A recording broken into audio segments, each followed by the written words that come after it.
Okay, our announcements today. Your announcements are on this sort of red sheet that you could follow along.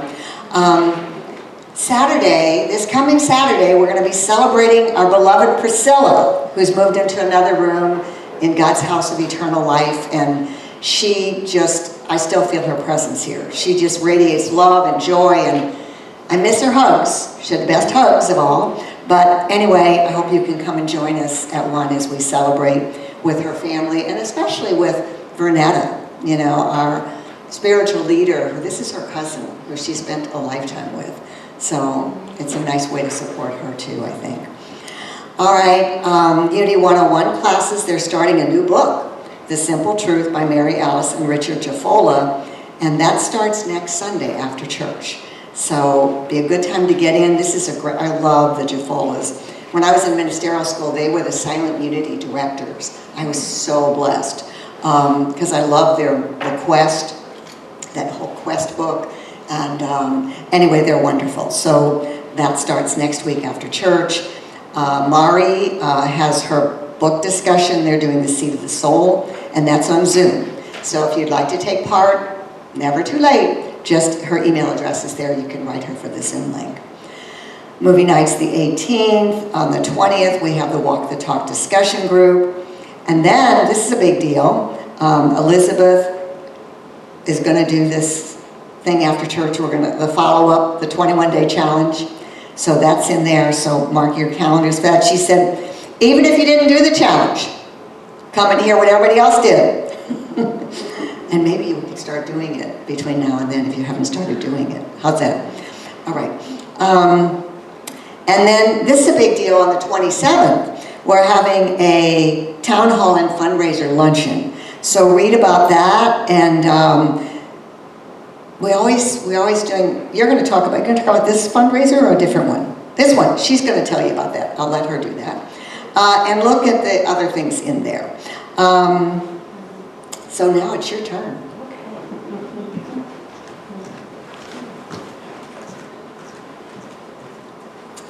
We're going to have the fundraiser on June 27th. We're having a Hawaiian luncheon plus entertainment, music, dancing, and more. We're putting the fun back in fundraiser, but we need some help. We need someone to help prepare food, Hawaiian theme, servers, someone to collect the money, and if you have any Hawaiian items that you'd like to share, then bring those in. So we hope to see all of you there. And Marion, are you the person they're supposed to contact that they want to do all this helping? Sure. You're the one? Yes, anyone from the fundraising committee, but there's a sign-up sheet in the basement. Okay, and who is the fundraising team? It is Elizabeth. Oakenfuss back Yes. Myself, Jackie, Jackie. and Sharp. there? Okay. So you know all the people that you run right after church and say, I'll do this. Okay? All right. Before we forget, right? Okay. Okay, let's continue our service now with our Unity affirmation. And I love this because Unity churches and centers all over the world join on Sunday mornings and they say this affirmation. So let's join together today. Together? There is only one presence and one power in the universe and in my life. God the good, omnipotent. And take just a moment to think about what you're thinking about your life in the world. And maybe you don't feel that everything's great. But let's remember that God is present with all of us every second and in every circumstance. And God is greater than any difficulty that we have or anyone else has. So let's say it again. There is only one presence and one power in the universe and in my life. God the good, omnipotent. Okay, and before we do the youth blessing, I want to announce that we have our wonderful licensed Unity teacher, Jackie Compton, is back again. 2 weeks in a row. Are we blessed or what? Okay, so we're So glad you're here. Yeah. Now we're going to bless our youth. So think about any cute little children you know. Her granddaughter just had her 2nd birthday yesterday. Any cute little ones, but I always want us to remember we have to think hard. There's still a cute little one in us. So let's do our blessing for all the youth. Let's rub our hands together and together. Children of God, we love you, we bless you, we appreciate you, and we behold the Christ in you. And more music.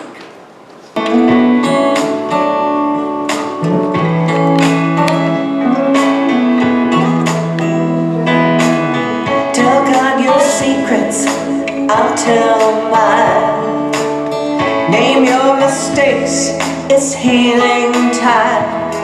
There's magic in the telling, and we all know forgiveness is a river, just let it flow over you, through you.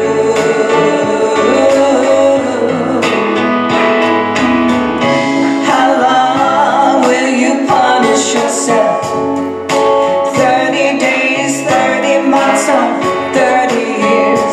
You built mountains of regrets, cried oceans of tears. How long till you forgive yourself? How long till you let go and let God? How long till you forgive yourself? How long?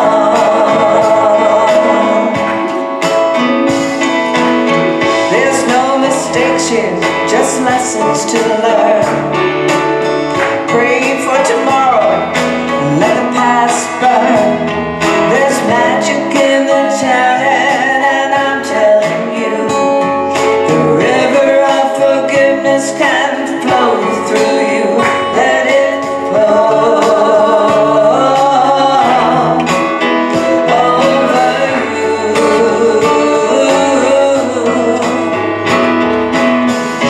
How long will you punish yourself? 30 days, 30 months, or 30 years. You built mountains of regrets, cried oceans of tears. How long till you forgive yourself? How long till you let go and let God? How long till you forgive yourself? How long till you let go and let God? How long?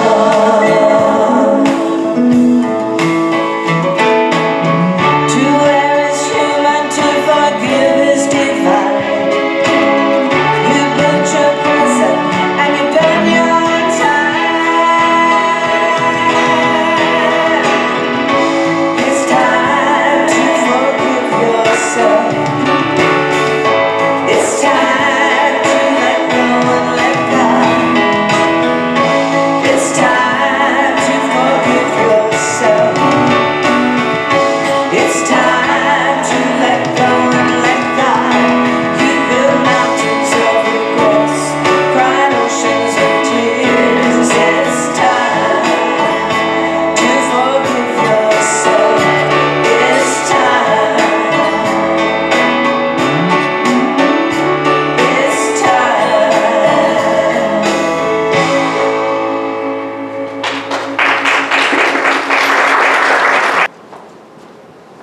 Good morning again.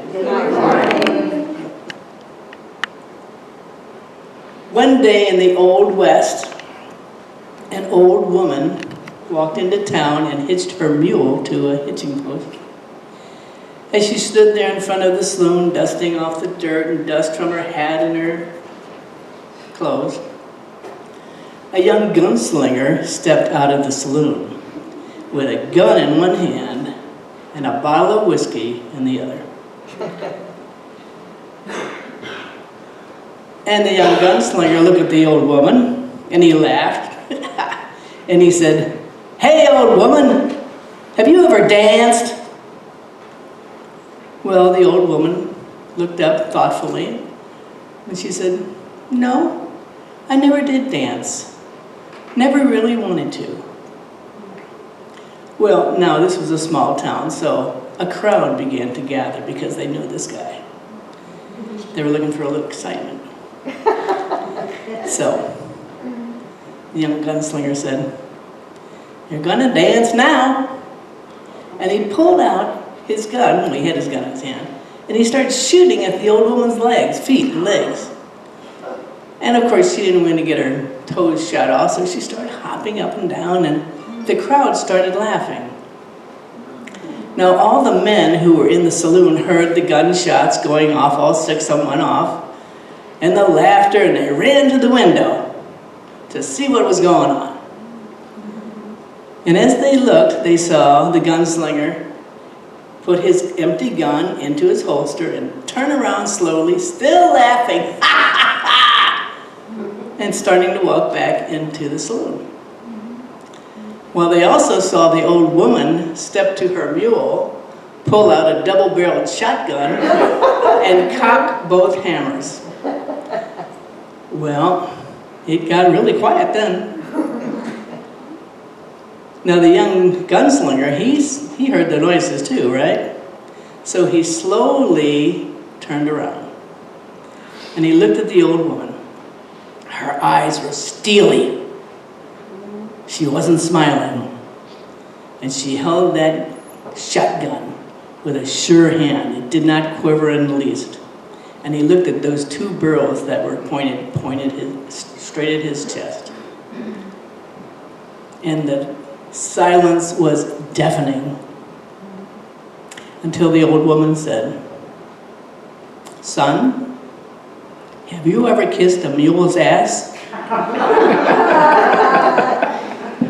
And he thought for a second. "No, ma'am," he said, "but I've always wanted to."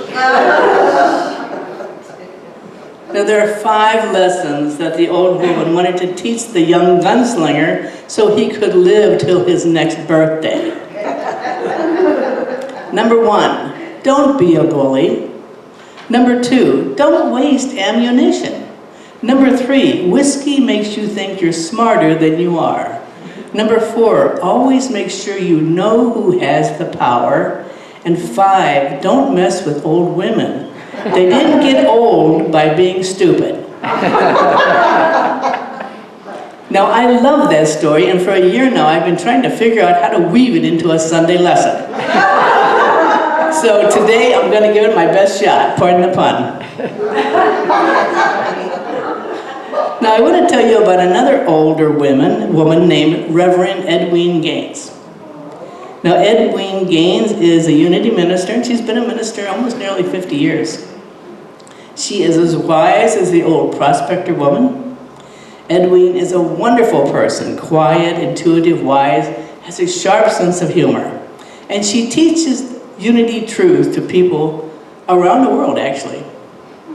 Now, Edwene was asked one time, "How do you know if there is still more forgiveness work to do?" And she said, "You can tell if you have more forgiveness to work to do by asking yourself one question. Are you breathing? If you are breathing, you still have more forgiveness work to do." So what is forgiveness? Forgiveness is a spiritual practice that frees us from the prison of regret and brings victory over every victim experience. It clears away the anguish that blame brings and ultimately ends the blame game altogether.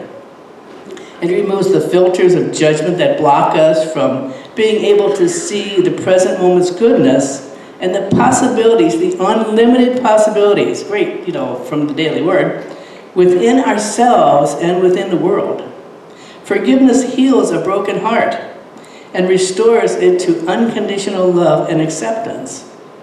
It is a practice that allows you to look into the eyes of someone who hurt you terribly and to say with sincerity and love in your heart, "I forgive you, I release you," and mean it. To forgive is to set a prisoner free and discover that the prisoner was you. our forgiving someone unchains us from the offending person by seeing past the appearance of their transgressions and seeing them whole, perfect, and complete, and worthy of love. But forgiveness can be very confusing. Many people misunderstand what forgiveness is and how it really works. We get very, very lost in this whole concept. We all want forgiveness, right? But we usually want it on our own terms. We're willing to forgive if a person pays us back for what they did to us, or if they pay us back monetarily, or if they say they're sorry, or if justice is served by our definition. We have conditions on how and who we will forgive. When we do that, we are like the young gunslinger who was selfish, arrogant bully in the way he disseminated his ideas of justice in other people's lives. This arrogance, this bullying, this fear blocks us from having the true sacred experience of living a vibrant life of unlimited possibilities.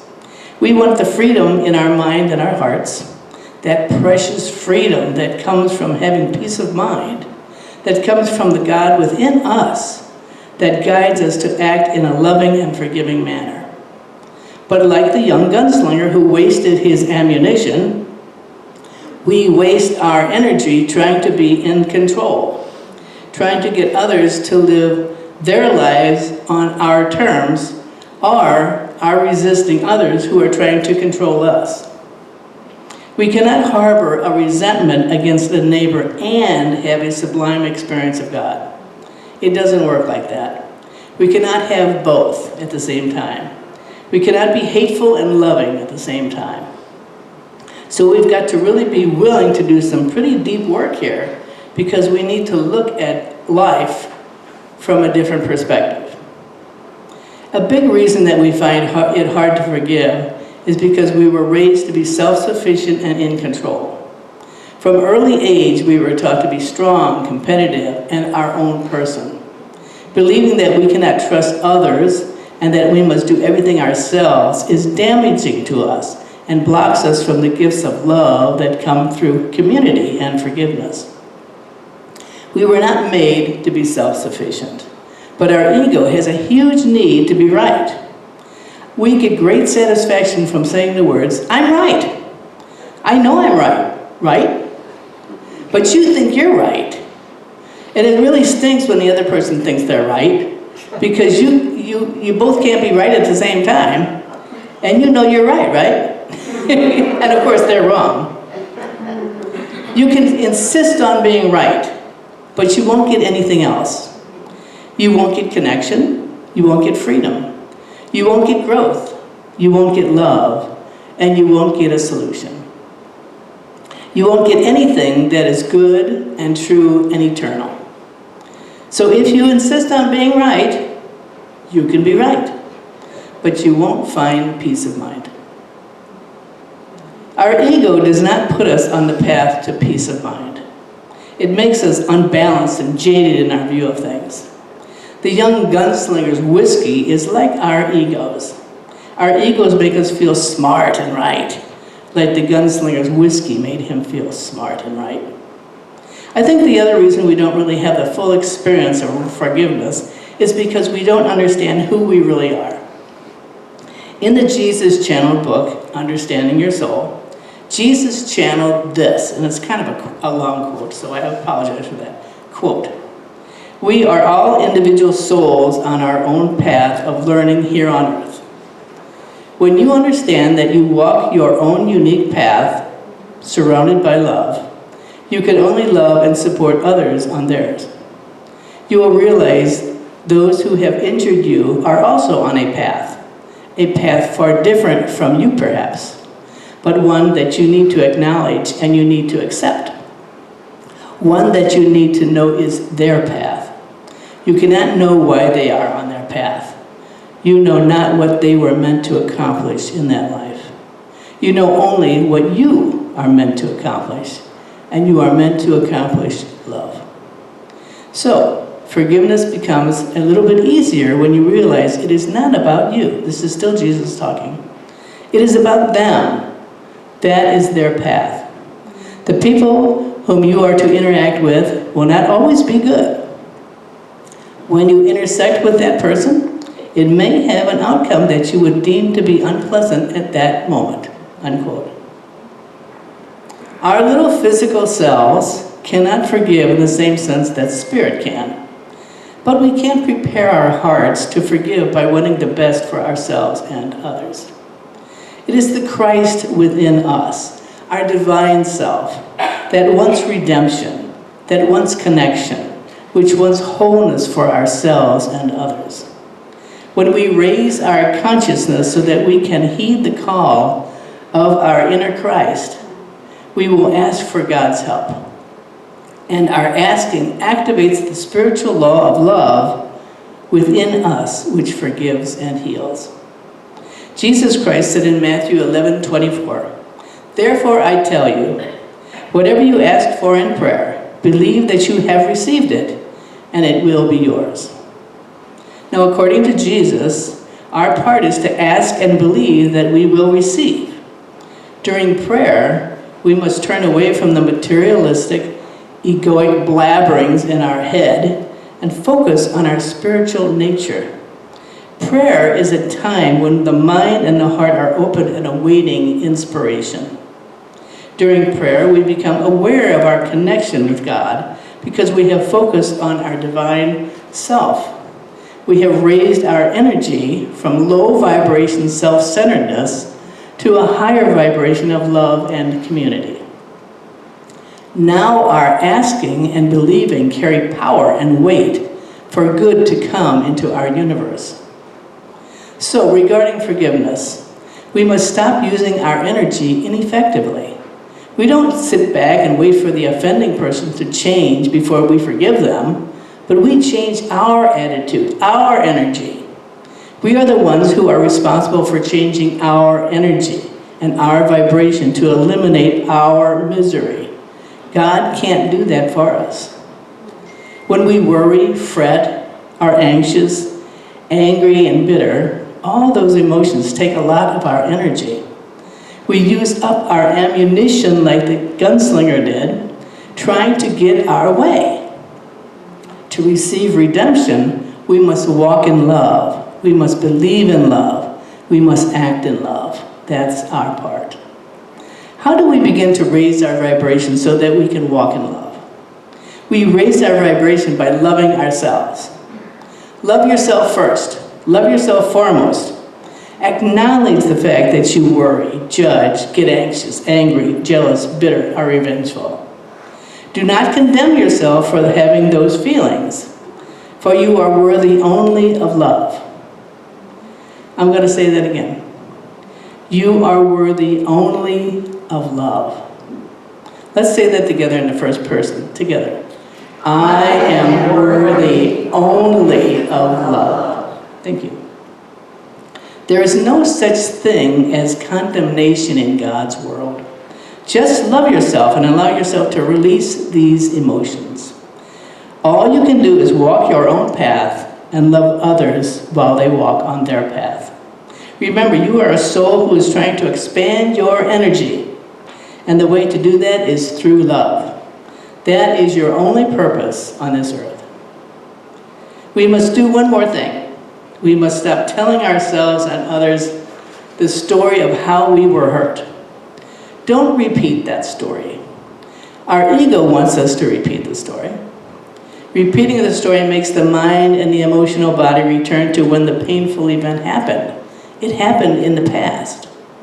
When we repeat the story of how we were done wrong, we get reconnected to all that conflict and pain, and we bring the past into the present moment. We are no longer connected to divine at that moment. We're then connected to our ego, again, connected to our victim story. Here is why letting go of telling our tale of woe is so difficult. We like repeating our story. Our imaginations can paint self-righteous indignation to such gigantic proportions that it makes us feel powerful. People feel sorry for us. We get to commiserate with like-minded sufferers. But appearances are deceiving. While the negative emotional regurgitation gets our addictive adrenaline going, it is really keeping us weak and prisoners of our own thinking. Our ego wants disconnection, separation, aloneness, and to be right. Our egos keep us separated and alone from God and others when we repeat our victim story. We must be cautious because these old stories, which are our ego's way of controlling us, are fast, sneaky, and persistent. And it's easy to be drawn back into the ego's trip. So when the story comes back into your head, and surely it will, perhaps many, many times, don't feel bad. Don't worry about it. Think of it as another opportunity to forgive yourself. How often did Jesus tell us to forgive? 70 times 7. And in one Bible, 70 times 77. I did that in the calculator. It's a large number. In other words, all the time, every time until it is done, or we are no longer breathing, according to Edwin Gaines. When we live in our ego, separate from God, we are really living by appearance. Our focus becomes fixated on how things look and how they affect us.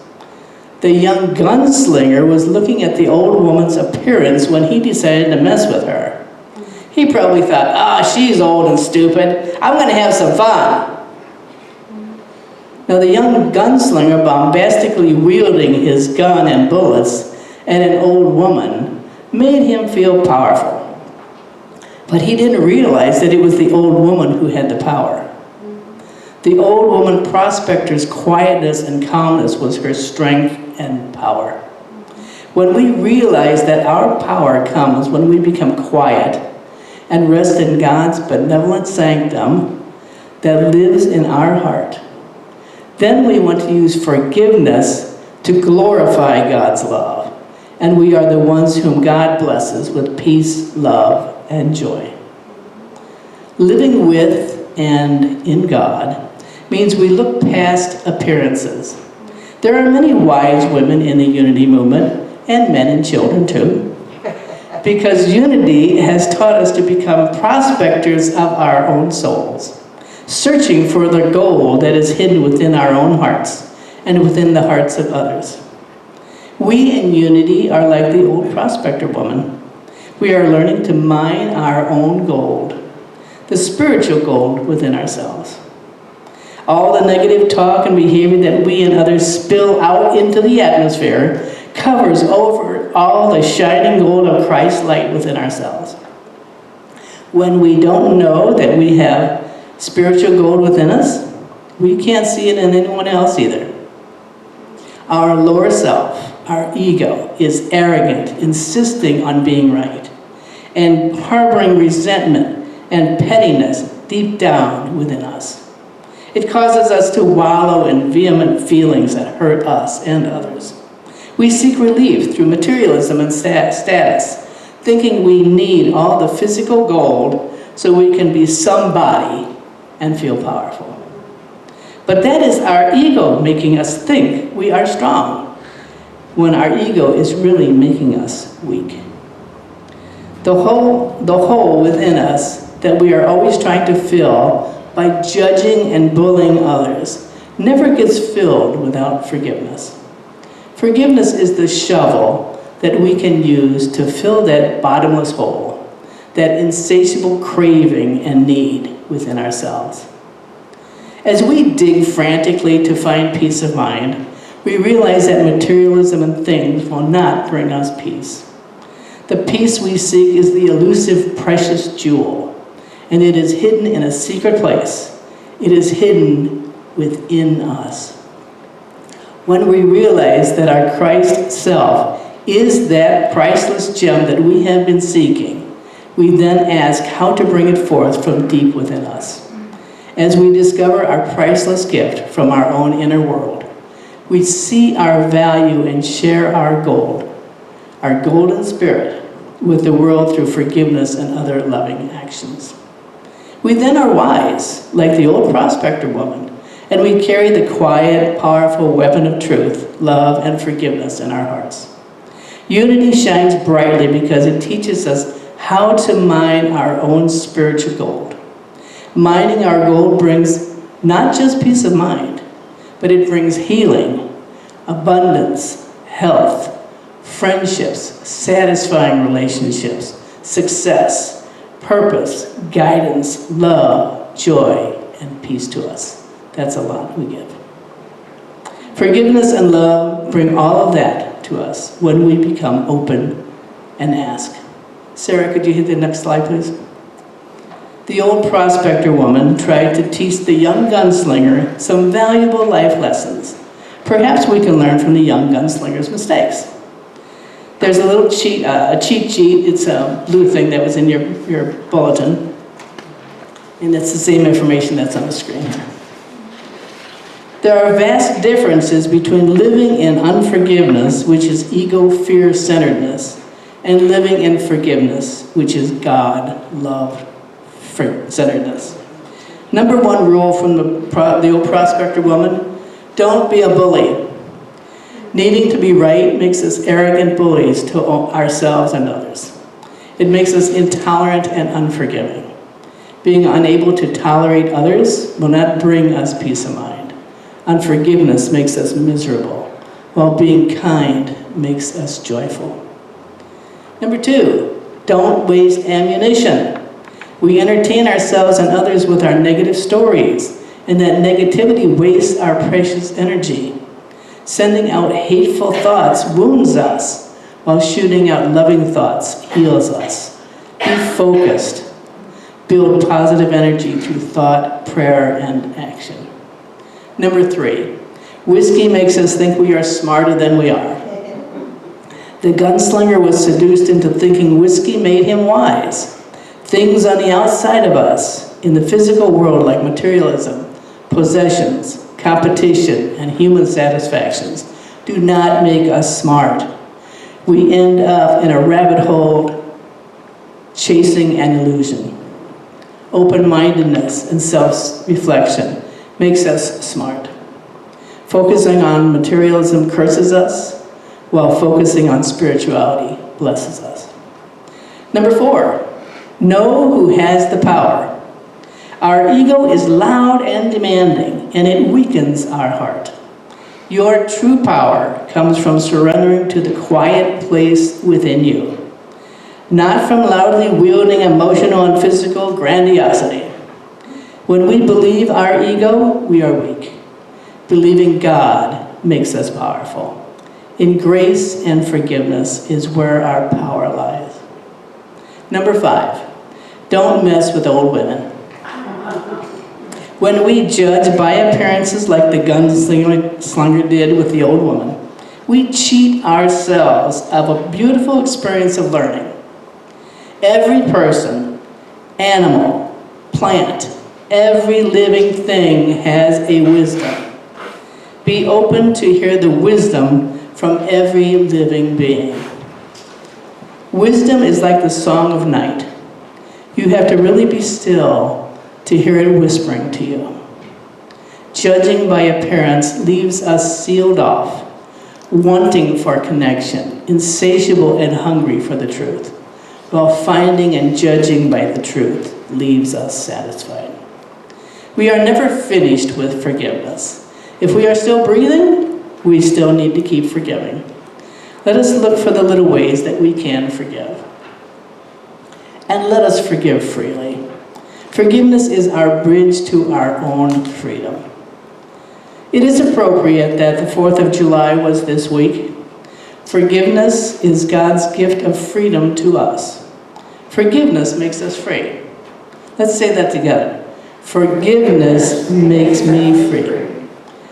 Let's choose to be free, and we start the process by praying. So let's pray. Let's begin by reciting the Lord's Prayer together. Our Father, which art in heaven, hallowed be thy name. Thy kingdom come, thy will be done, on earth as it is in heaven. Give us this day our daily bread, and forgive us our debts, as we forgive our debtors. And leave us not in temptation, but deliver us from evil.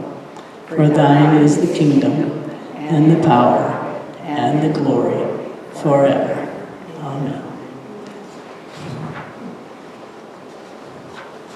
So let's ready ourselves for our meditation. Close your eyes if that feels comfortable. Take some deep, slow breaths.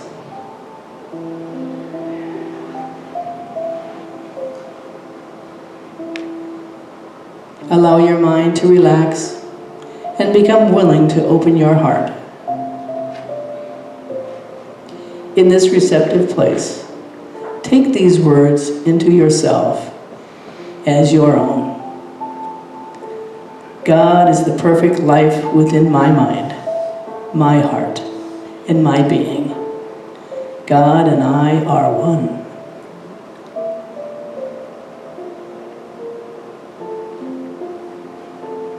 In this moment, I surrender to my divinity, my wholeness, my own holiness.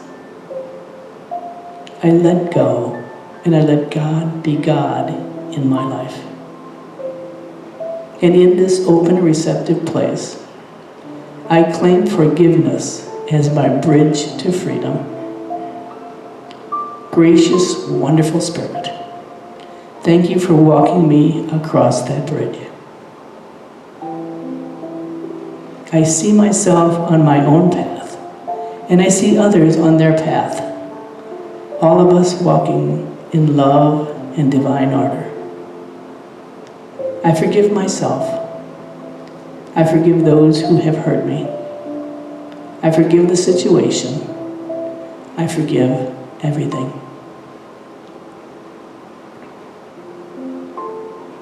Let's take a few moments in the quiet to invite and allow this warm, vibrant light of love and forgiveness to soak into every fiber of our being.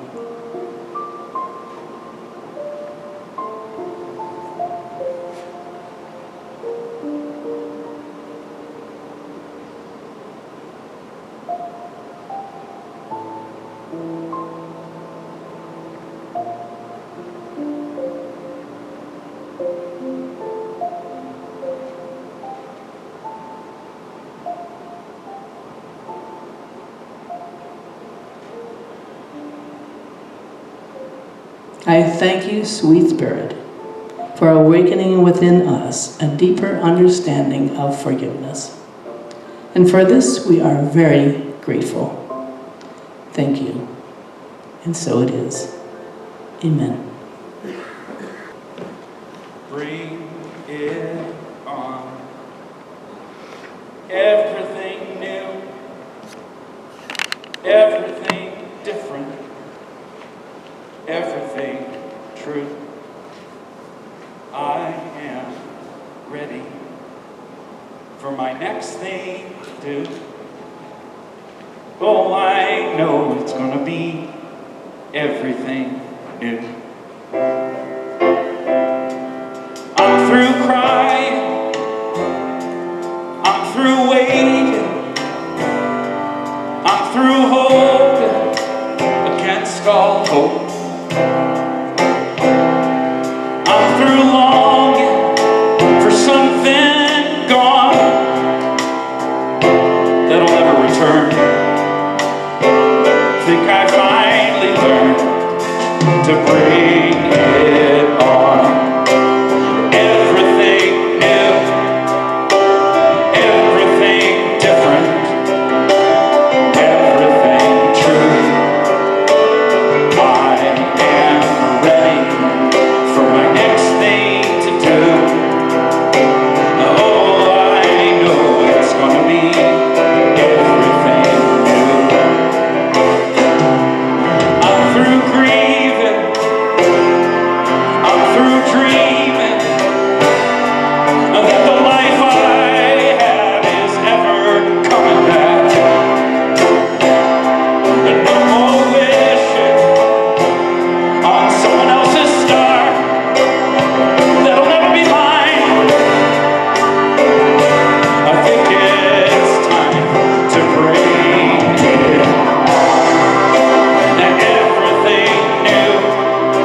how grateful for Daniel Nahmad and all these other artists and the fact that we have these videos that we can use when we don't have a musician. What a gift. What a blessing. Somebody in the church gave me years ago his album, Water, I think is the name of it. I played that thing constantly. So what a gift. And your message, wonderful. Just another reminder that I remember all the time. When I'm holding anything against anybody or myself, I'm in a prison that I made. And all I have to do is release it and to be the love that I was created to be. And we hear that all the time, but we need to be reminded because we forget. So thank you. Yeah. Okay, Vernetta always writes these wonderful affirmations for us to use through the week. They're on this sheet.